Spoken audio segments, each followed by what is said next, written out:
warahmatullahi wabarakatuh. Alhamdulillahirabbil alamin, hamdan yuafi ni'amahu wa yukafi mazidah. Lakal hamdu kama yanbaghi li jalali wa 'azim sultanik. Asyhadu an la ilaha illallah wahdahu la syarikalah wa asyhadu anna Muhammadan abduhu wa rasuluh. Rabbi auzi'ni an ashkura ni'mataka allati an'amta alayya wa ala walidayya wa an a'mala salihan tardahu wa adkhilni bi rahmatika fi ibadika sholihin. Marilah pada malam hari ini kita bersyukur kepada Allah Subhanahu wa taala. Yang pertama, bersyukur kepada Allah atas nikmat yang diberikan kepada kita, sehingga pada malam hari ini kita dalam keadaan sehat, dalam keadaan sempat. Ini merupakan nikmat yang harus kita syukuri. Kemudian yang kedua, kita bersyukur kepada kedua orang tua kita. Kita selalu mendoakan orang tua kita yang masih hidup atau sudah meninggal dunia. Dan kita berusaha hari ini dan hari besok itu selalu berusaha amal perbuatan kita selalu diridhoi oleh Allah Subhanahu wa taala. Dan kalau itu yang kita lakukan, perbuatan kita mengharapkan ridho Allah, maka kita akan mendapatkan rahmat dari Allah Subhanahu wa taala. Dan termasuk orang yang dikatakan hamba yang soleh. Amin ya rabbal alamin. Itu sesuai dengan doa yang saya lantunkan tadi. Itu doanya Nabi Sulaiman, Pak. Doanya Nabi Sulaiman di surat An-Naml ayat 19. Dan itu adalah doa Nabi Sulaiman ketika Nabi Sulaiman itu lewat dan melewati semut. Dan semut itu supaya tidak diinjak oleh bala tentaranya dan Nabi Sulaiman, maka ada pimpinan semut itu untuk masuk ke lubang semut. Tetapi Nabi Sulaiman itu ketika ada semut menggerakkan pasukannya untuk masuk supaya tidak diinjak oleh Nabi Sulaiman tertawa, Pak. Fatabassama dohikan, gitu di surat An-Naml ayat 19. Fatabassama, maka Nabi Sulaiman tersenyum. Bukan tersenyum, Pak, tertawa dengan bahasa yang difahami oleh Nabi Sulaiman. Tertawa. Nah, ketika itu Nabi Sulaiman berdoa kepada Allah. Ya, berarti dengan rahmat Allah, kenikmatan yang Allah berikan kepada Nabi Sulaiman, dan Nabi Sulaiman juga bersyukur kepada kedua orang tuanya, dan harapannya dengan amal soleh yang dilakukan oleh Nabi Sulaiman itu mengandung rahmat Allah, gitu maksudnya. Rahmat itu kan apa? Ya, rahmat itu istilahnya kita selalu berbuat baik kepada orang lain, selalu berbuat baik. Sehingga semut saja, kalau mau diinjak oleh Nabi Sulaiman aja berdoa gitu. Intinya memohon kepada Allah agar supaya pandai bersyukur. Itu bisa kita amalkan, Pak. Rabbi, wahai Tuhanku, auzi'ni, anugerahkan aku an ashkuro. An itu hendaknya kita selalu bersyukur, an ashkuro, supaya saya bersyukur. An ashkuro nikmataka, nikmatmu ya Allah. Duh. Nikmat yang apa? Allati an'amta alayya, yang engkau berikan nikmat kepada saya. Ini kan lantunan syukur Nabi Sulaiman. Wa an wa ala walidayya, dan kedua orang tua saya. Wa ala walidayya. Wa an a'mala sholihan, sehingga saya bisa beramal soleh yang engkau ridhoi. Wa an a'mala sholihan tardohu. Tardohu itu kan menunjukkan kepada Allah, kan? Tardohu, yang saya amalkan, yang engkau ridhoi, dan engkau masukkan. Wa adkhilni, dan masukkanlah saya ya Allah, birahmatika, dengan rahmatmu, fi ibadika sholihin, di dalam hamba yang soleh, hambamu yang soleh gitu. Coba kalau doa itu orang yang pandai bersyukur menjadi hamba yang soleh, mudah-mudahan, amin ya rabbal alamin. Salawat beriring salam semoga tetap tercurahkan kepada Nabi Muhammad sallallahu alaihi wasallam. Bapak Ibu, saya lanjutkan kajian kita. Sebelum saya melanjutkan, memang kajian kita ini kan kajian mengupas tentang fikih, dan kalau kita sampaikan itu kesimpulan, maka bukan kajian itu. Kesimpulannya ini, yang diamalkan ini, kan gitu. Nah, selama ini yang kita amalkan itu memang sudah sesuai dengan sunnah. Di antaranya yang kita bahas itu adalah sholat tahajud, sholat lail, dan sholat witir. Dan itu kita kupas sedetail mungkin sesuai dengan hadis Nabi. Dan mohon maaf kalau sekiranya apa yang saya bahas itu adalah untuk supaya kita mempunyai wawasan yang luas gitu. Di antaranya adalah kemarin yang saya sampaikan adalah tentang sholat tarawih 20 rakaat atau lebih. Jadi ternyata yang diamalkan oleh Nabi itu memang 11. Sedangkan Nabi itu tidak melarang ya untuk melakukan lebih dari 11. Ternyata pertanyaannya, sholat tarawih 20 rakaat atau lebih, apakah makbulkah hadisnya? Nah, itu yang kemarin sudah saya sampaikan banyak tentang bagaimana tentang hadisnya itu. Hadis-hadis yang disampaikan memang tentang Umar bin Khattab memerintahkan Ubay bin Ka'ab untuk tetap sholat 11 rakaat. Sementara riwayat yang mengatakan Nabi sholat tarawih itu 20 rakaat itu adalah dhaif, gitu Pak. Karena hadisnya syad mungkar, gitu ya. Syad mungkar itu analisis, yaitu sholat tarawih di Qiyamul Ramadan. Kemudian adakah landasan hadis yang makbul yang bersumber dari Nabi selain hadis kontroversial atau yang mauquf yang dia disandarkan oleh pada sahabat Umar dan Ali bin Abi Thalib? Sebab apa? Banyak hadis yang merinci bagaimana sholat Nabi Muhammad SAW, termasuk berapa jumlah rakaatnya. Namun hingga kini tidak juga ditemukan landasan makbul mengenai sholat 20 rakaat atau lebih. Gitu Pak.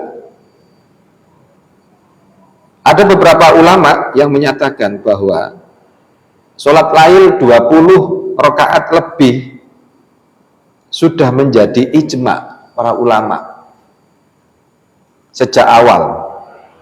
Tapi tampaknya pernyataan ini harus dipertanyakan kembali, gitu Pak. Karena apa? Kalau memang 20 rakaat adalah ijma, kesepakatan, tentu tidak banyak khilafiyah, perselisihan di kalangan ulama mengenai hal ini. Yang benar adalah mayoritas ulama pada waktu itu berpendapat demikian, tapi bukan ijma. Saya ulang lagi, supaya kita paham selama ini Pak, sehingga kita bisa mensikapi, kita tidak gampangannya itu antipati, tetapi ada landasan ilmiah, landasan ilmu tentang beberapa riwayat hadis dan para ulama. Saya ulangi lagi, yang benar itu adalah mayoritas ulama pada waktu itu berpendapat demikian, tapi bukan ijma. Gitu Pak. Agar supaya kita ini tidak salah memahami gitu. Kalau salah memahami kadang seterusnya salah gitu Pak. Seterusnya salah. Hadis lain yang biasa dikutip, yang dijadikan sebagai kebolehan sholat malam hingga 20 rakaat lebih, hanya didasarkan pada pemahaman terhadap hadis yang sangat umum. Nah ini, oh boleh 20 rakaat, tapi landasannya hadis yang umum. Sholat malam itu 2 rakaat, atau barang siapa yang bangun sholat malam qiyamul Ramadan dengan dasar iman dan semata mengharap ridho Allah, maka diampuni dosa-dosanya yang terdahulu. Meskipun boleh menjadikan kedua hadis ini sebagai dalil tidak adanya batasan jumlah rakaat. Kalau disimpulkan loh Pak, berarti memang hadisnya umum. Kesimpulannya adalah tidak ada batasan rakaat. Tetapi karena kedua hadis ini memang tidak berbicara tentang batasan rakaat sholat lain, sehingga tidak tepat pula bila dibawa kepada pemahaman bahwa sholat malam itu tanpa batasan rakaat. Gitu. Menafikan informasi para sahabat dan istri Nabi Aisyah radhiyallahu an yang menyebutkan jumlah rakaat. Padahal Aisyah menyebutkan jumlah rakaat loh Pak. Nabi itu sholat lail itu atau di luar Ramadan itu atau di bulan Ramadan tidak pernah lebih dari 11. Nah itu jangan diabaikan itu. Sholat malam yang sesuai dengan sunnah Nabi adalah maksimal 11 rakaat. Di luar sholat iftitah dan sholat sunnah sebelum fajar. Ya gitu. Di luar 2 rakaat iftitah. Karena sholat itu termasuk bagian dari ibadah khusus, maka kaidah yang digunakan adalah tidak boleh dilaksanakan hingga ada dalil yang memerintahkannya. Wes titik Pak. Selama tidak ada dalil yang memerintahkan, tetap sholat lain itu tetap dilakukan sesuai dengan sunnah Nabi. Nah sekarang kita lanjutkan, bolehkah sholat lail itu berjamaah? Ada beberapa sahabat yang pernah bermakmum sholat malam pada Rasulullah, seperti panjenengan kita kan selama ini kan belum tahu ceritanya yang sahabat pernah bermakmum ke sholat malam itu siapa sih kan gitu. Nah kalau nggak ngaji kan nggak tahu Pak. Siapa itu? Yang pernah bermakmum sholat malam pada Rasulullah. Yang pertama Ibnu Abbas, yang kedua Hudzaifah, sahabat Hudzaifah, yang ketiga Ibnu Mas'ud, yang ke berapa? Keempat Anas bin Malik, yang selanjutnya Utban bin Malik, kemudian Abu Bakar. Abu Bakar ini pernah bermakmum sholat malam pada Rasulullah. Ibnu Abbas menceritakan bahwa ketika ia masih muda belia, Ibnu Abbas itu masih muda lah, itu sekitar umurnya masih 10 tahun. Ibnu Abbas masih kecil, 10 tahun ya, masih SD Pak ya, masih SD, kalau hari ini masih SD. Nah, ia pernah menginap bersama Nabi di rumah Maimunah, yaitu di rumah Maimunah binti Al-Haris, istri Nabi Pak ya, iya, istri Nabi. Kana Nabi sallallahu alaihi wasallam indaha fi lailatiha. Nabi itu waktu itu bersama istrinya pada malam itu ketika itu fasollan Nabi sallallahu alaihi wasallam al-Aisyah. Nabi waktu itu bersama istrinya pada malam itu sholat Isya. Nah, sholat Isya. Summa jaa ila manzilihi. Kemudian beliau itu datang ke rumahnya. Fasolla arba'a rokaatin.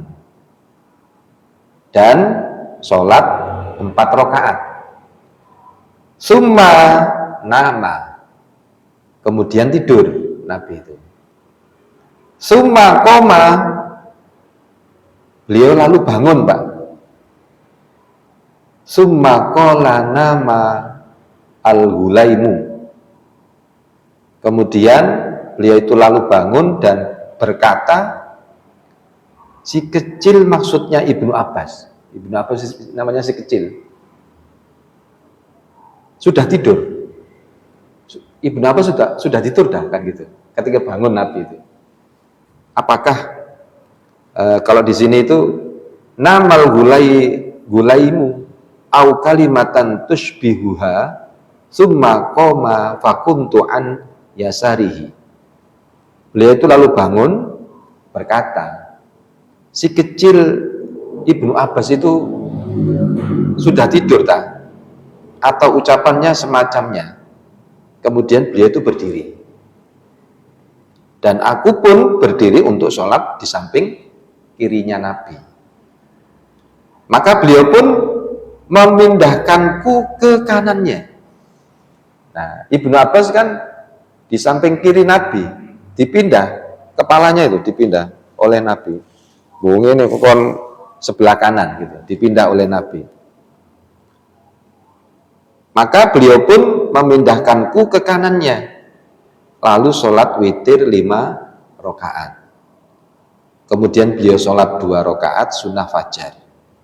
Beliau kemudian tidur hingga aku mendengar suara nafas pelan beliau.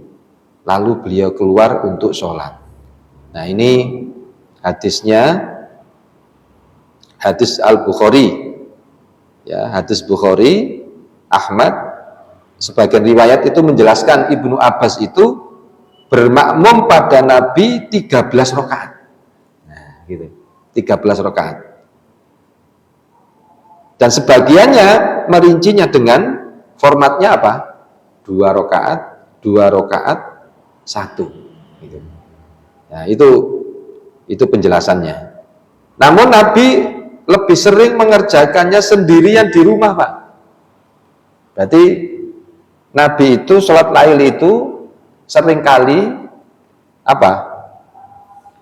Seringkali mengerjakan di rumah. Ini kalau ketika Nabi sholat malam di masjid, ini penjelasannya. Ketika Nabi sholat malam di masjid dan semakin banyak sahabat yang mengikutinya, Maka Nabi bersabda, fa inna afdholas sholati sholatul mar'i fi baitihi illa maktubatan. Sesungguhnya sholat yang paling utama itu adalah sholat seseorang di rumahnya kecuali sholat wajib. Kalau sholat wajib ke masjid. Kalau sholat rawatib maktubah itu adalah sholat sebaik-baik sholat itu yang paling utama itu sholat seseorang itu di rumahnya kecuali sholat wajib. Berarti selain sholat wajib bisa sholat di rumah. Maksudnya sholat sunnah. Ini keterangannya. Hadisnya Al-Bukhari, Muslim dari Zaid bin Sabit. Nah, kecuali sholat lail di bulan Ramadan. Nah ini kecuali Pak. Sholat lail di bulan Ramadan. Umumnya beliau itu mengerjakan secara berjamaah di masjid. Umumnya. Kalau sholat lail di luar bulan Ramadan itu kebanyakan di rumah. Tetapi kalau kecuali sholat lail di bulan Ramadan umumnya beliau itu mengerjakan secara berjamaah di masjid. Penjelasannya ini. Banyak hadis yang saling mendukung bahwa Nabi itu lebih senang melaksanakan qiyamul Ramadan secara berjamaah di masjid di bulan Ramadan.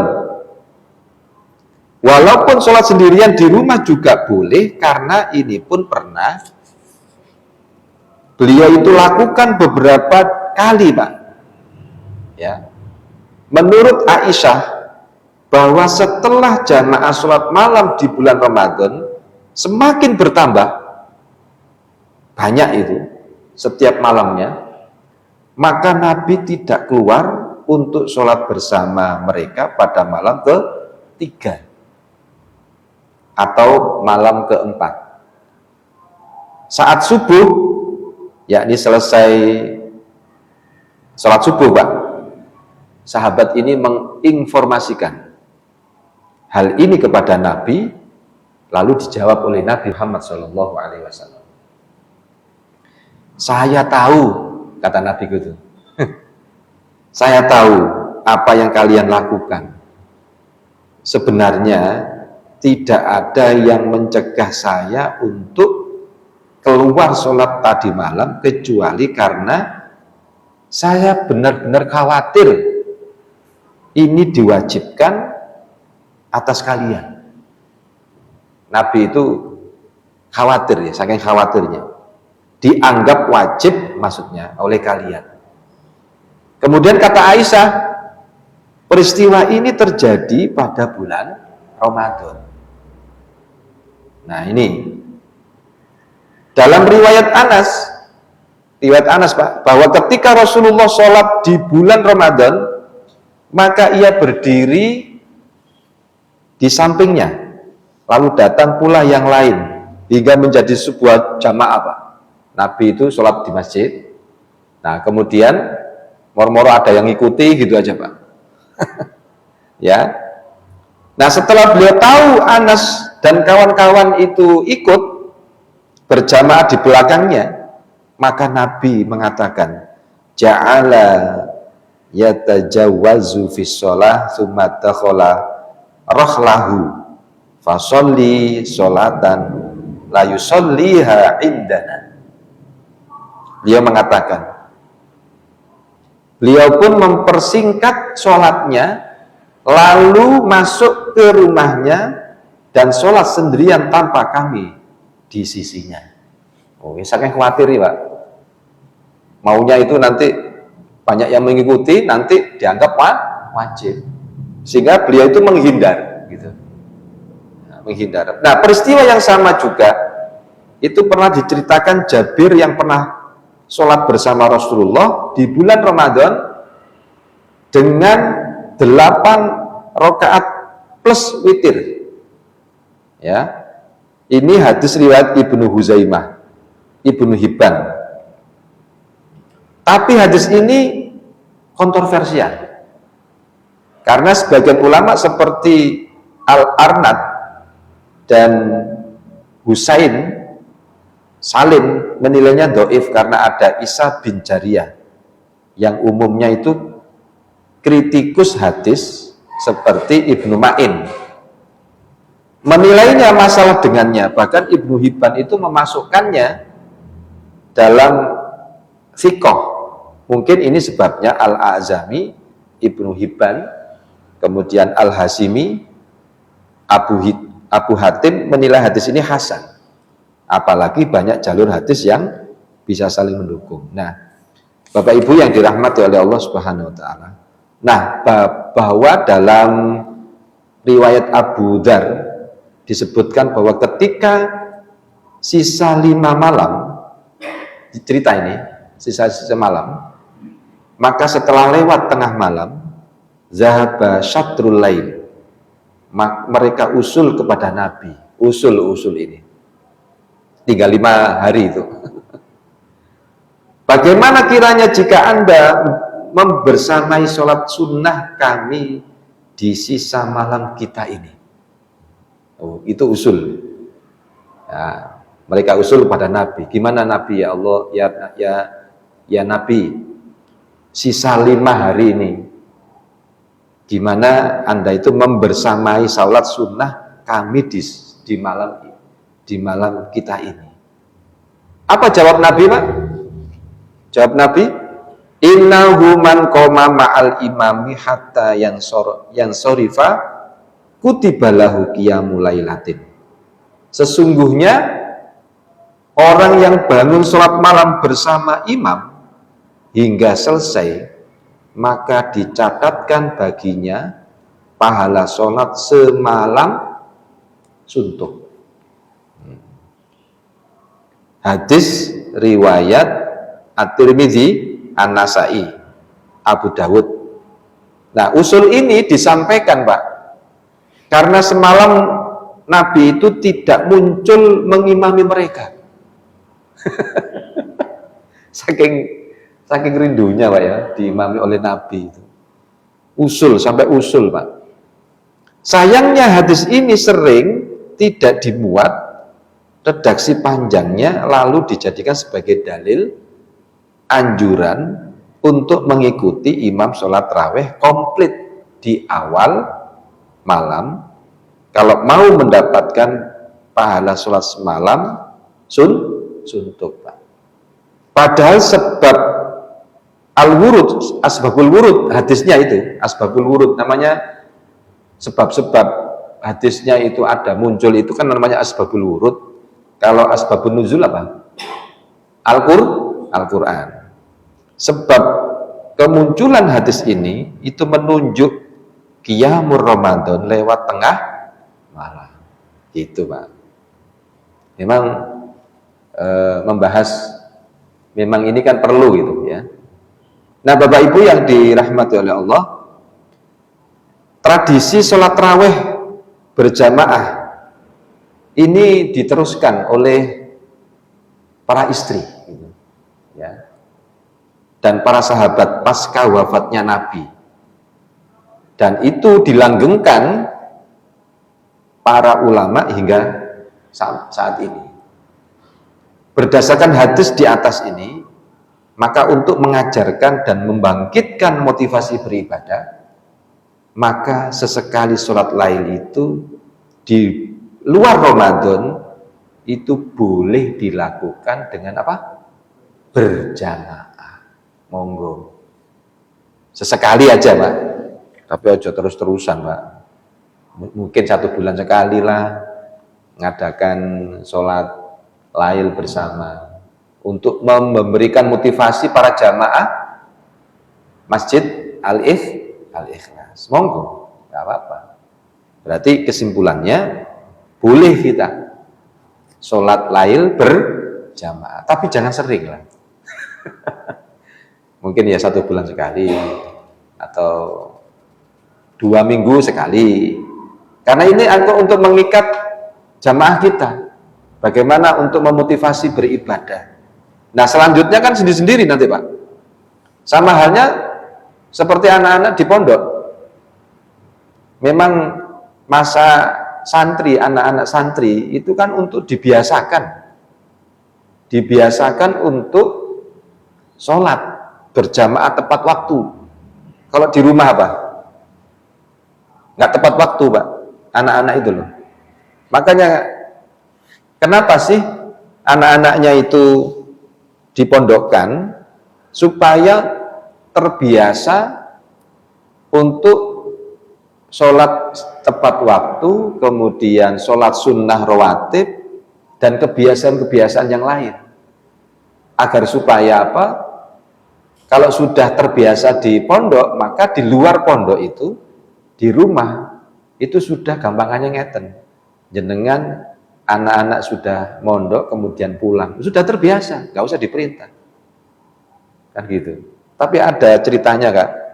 Gini, saya ada orang Mojokerto yang anak yang kedua itu mencari pondok itu di Salatiga, ditaruh sana,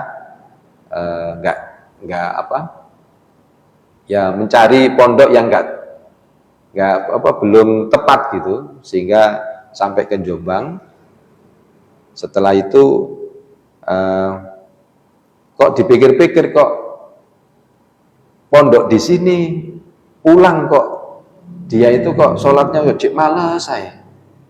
Padahal yo jek ono adzan kok jek turu wae gitu.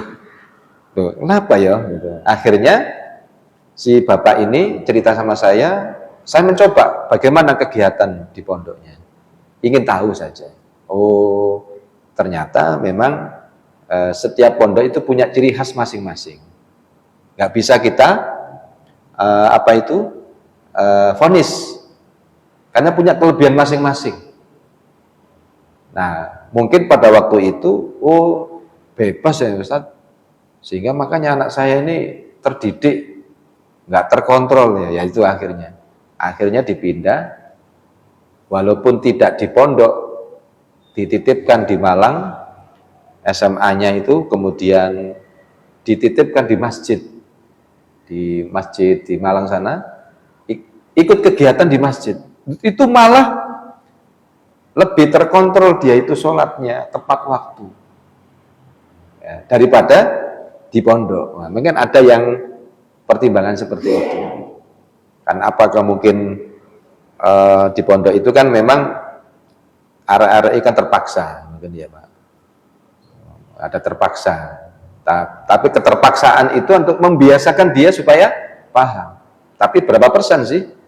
Nah, saya sering memberi motivasi sehingga anak-anak yang lulus SD ke SMP itu inginnya itu kalau di pondok sedang pulang, sedang mulai kan gitu, mulai dihitung kapan liburannya, guru-guru Pak. Kalau dulu saya lebih senang di pondok daripada di rumah. Nah, ini berarti motivasi kita, pendekatan kita kepada santri belum maksimal. Nah, saya beri motivasi, memberi motivasi agar supaya kamu itu loh nang pondok iku golek apa sampean? Yang golek membiasakan sampean untuk sholat tepat waktu.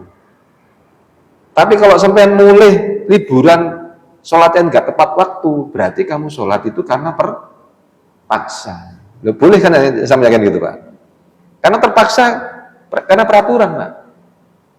Alangkah baiknya terbiasa di pondok, sampai tepat waktu sholat, maka kamu terbawa ke rumah, gitu loh.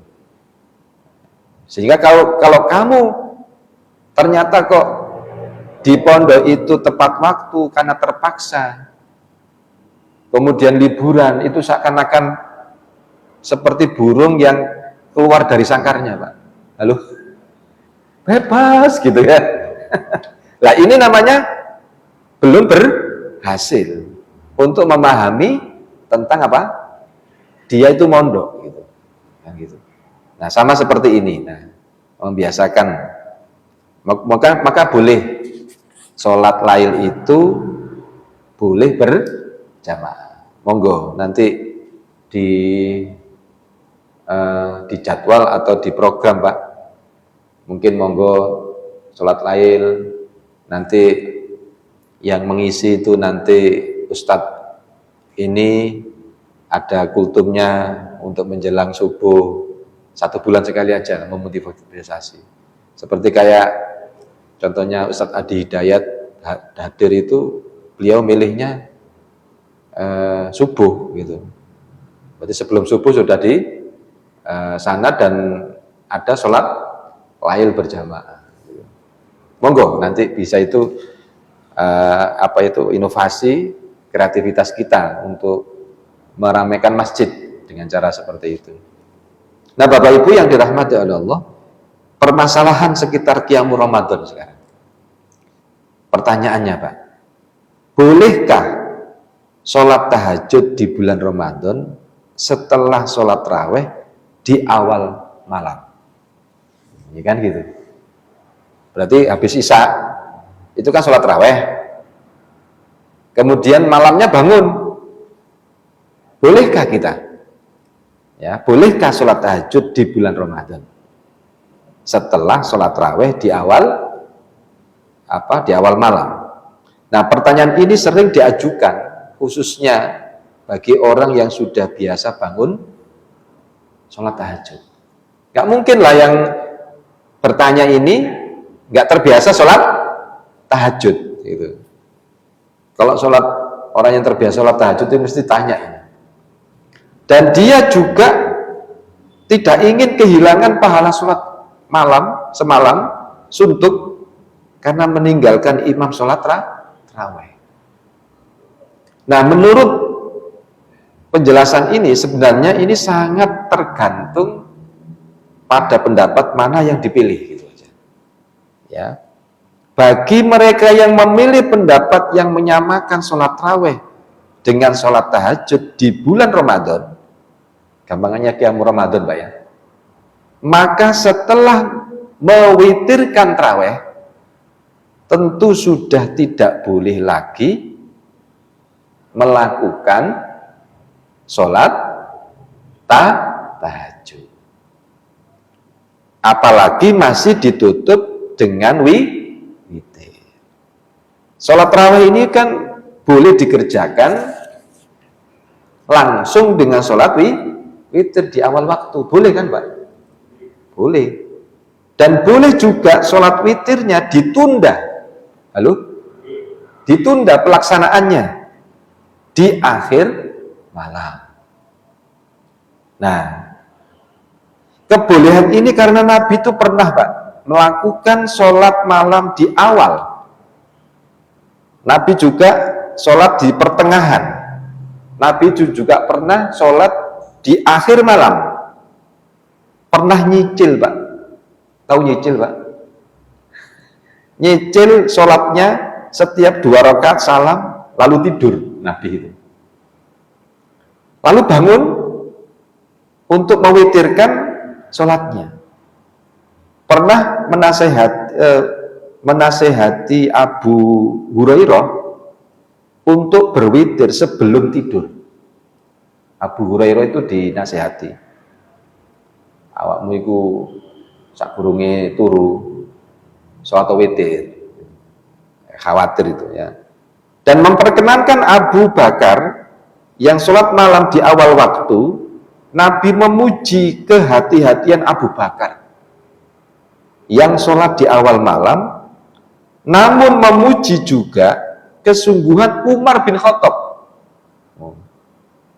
yang mau bangun untuk sholat malam. Karena Abu Bakar khawatir, engko nek aku keturun ya kan gitu. Tapi juga memperkenankan, memuji sahabat yang lain, yaitu Umar bin Khattab, yaitu memuji tentang bangun sholat malam. Nah, itu penjelasannya, sehingga boleh ditunda. Nabi juga pernah sholat lail itu juga dicicil. Wis aku ngantuk iki 2 rakaat kok ngantuk ya. Jenengan nate sholat malam gitu terus cek 2 rakaat ngantuk teko. Nah, jenengan tilem. Wis tak turu dulu ae. Lho ngono iku tangi meneh. Sak jam itu tangi meneh. Jenengan coba, ada ndak kita sering biasanya orang-orang yang sudah umur 60 ke atas atau 50 ke atas.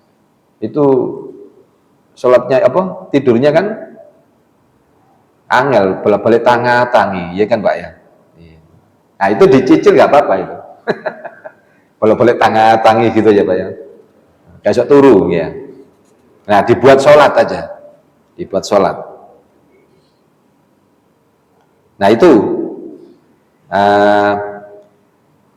kemudian asal jumlah total rakaat sholat malamnya itu tidak lebih dari 11 rakaat. Jadi boleh kita ini menunda sholat witirnya.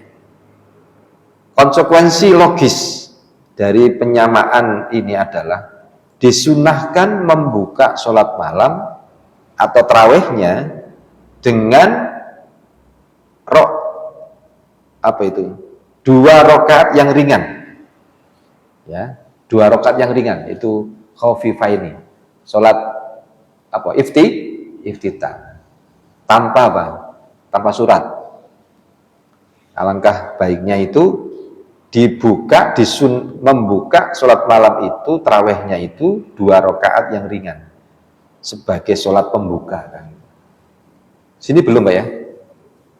Sini belum, dan bisa memang untuk membiasakan itu kan karena banyak para jamaah itu belum terbiasa mengetahui itu, dan ini memang tergantung memang kesungguh-sungguhan dari para takmir masing-masing. Tapi belum siap ya jangan Pak ya. Engkau akhirnya tambah rakaatnya akhirnya pindah kan gitu. Nah itu perlu dipertimbangkan juga. Nah sedangkan para ulama, bagi ulama yang membedakannya Pak, maka tentu membolehkan sholat tahajud, bahkan sebagian berpendapat tanpa batasan rakaat. Kalau tadi itu kan kalau sudah sholat di awal malam kemudian ditutup witir, ya malamnya nggak usah gitu kan. Atau sholat tarawih atau sholat malam di awal ditunda sholat witirnya ketika sholat bangun malam. Nah sedangkan ada ulama membedakannya, maka tentu membolehkan sholat tahajud, bahkan sebagian berpendapat tanpa batasan rakaat meskipun ia telah mewitirkan tarawih, tapi umumnya tetap tidak membolehkan untuk sholat witir lagi karena bertentangan dengan hadis. Berarti gini, ada yang membolehkan para ulama habis sholat tarawih di awal malam kemudian witir, tapi malamnya itu bangun malam sholat lagi Pak 8 rakaat. Nah ini ulama membolehkan, tapi tidak ditutup dengan witir lagi loh ya. Nah gitu, karena akan bertentangan hadis tidak ada 2 witir dalam 1 malam. Mereka menjadikan riwayat yang menceritakan perbuatan sahabat Abu Bakar yang jika beliau bangun malam setelah witir, beliau itu mengerjakan 2 rakaat hingga subuh ya Pak. Terus pokoknya 2 rakaat terus. Abu Bakar itu ngenteni subuh. Terus pokoknya 2 rakaat burung, 2 rakaat lagi. Gitu. Nah ini hadis ini Baihaqi inilah yang dipegangi oleh Imam Syafi'i dan pengikutnya. Dan Asy-Syafi'i mengutip hadis mauquf yang disandarkan kepada Ali bin Abi Thalib bahwa witir itu ada 3 macam dengan pembagian seperti lafal hadis yang diceritakan oleh Sa'id bin Musayyab gitu. Nah selain itu mereka juga berpendapat bahwa tidak ada tuntunan untuk sholat iftitah. Jika sholat tarawih dilaksanakan di awal waktu, ono Pak. Terus gak ono sholat iftitah gitu. Karena tidak ada satupun hadis yang menceritakan adanya tuntunan sholat iftitah bagi sholat tarawih di awal waktu, bahkan di pertengahan atau sepertiga akhir malam bulan Ramadan. Kalaupun itu ada, maka menurut mereka sholat iftitah itu dilakukan Nabi di tengah malam atau sepertiga malam setelah bangun dari tidur, sebagai bentuk apa? Pemanasan sholat malam yang panjang. Nah, semua pendapat ini masing-masing ada dasarnya, Pak. Sehingga disilahkan dipilih mana yang mantap. Gitu. Nah, Majelis Tarjih dan Tasdid itu sudah memfatwakan sholat 2 rakaat iftitah. Nah, ini belum banyak dilaksanakan di Kisrut ya, di PCM, di ranting-ranting gitu. Mungkin itu saja yang bisa saya sampaikan. Nanti insya Allah saya akan lanjutkan pendapat pertama, patokan dalil diantaranya Nabi itu tidak membolehkan sholat malam baik di dalam maupun di luar Ramadan, jumlah rakaatnya. Insya Allah nanti kita lanjutkan. Adakah dalil sholat iftitah untuk sholat tarawih? Gitu. Nah, itu supaya kita jelas. Mudah-mudahan bermanfaat. Kita tutup dengan doa kafaratul majlis. Subhanakallahumma wa bihamdika asyhadu an la ilaha illa anta astaghfiruka wa atubu ilaik. Wassalamualaikum warahmatullahi wabarakatuh.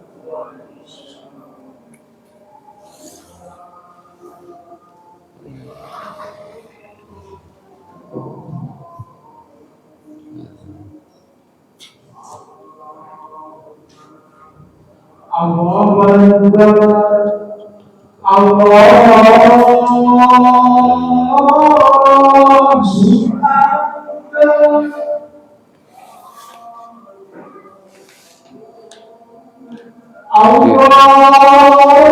Anu Jumat Mak jenengan panjangi pengurus PCM Jumat bilang ke sedaya diajak nggih Pak ya pinten yang sama Pak Iswayudi ya disanjangi bilang nggih lho pokoknya disanjangi walaupun boten saged kan sore saged tumut jam sekawan nggih. Asyhadu anna Muhammadar Rasulullah.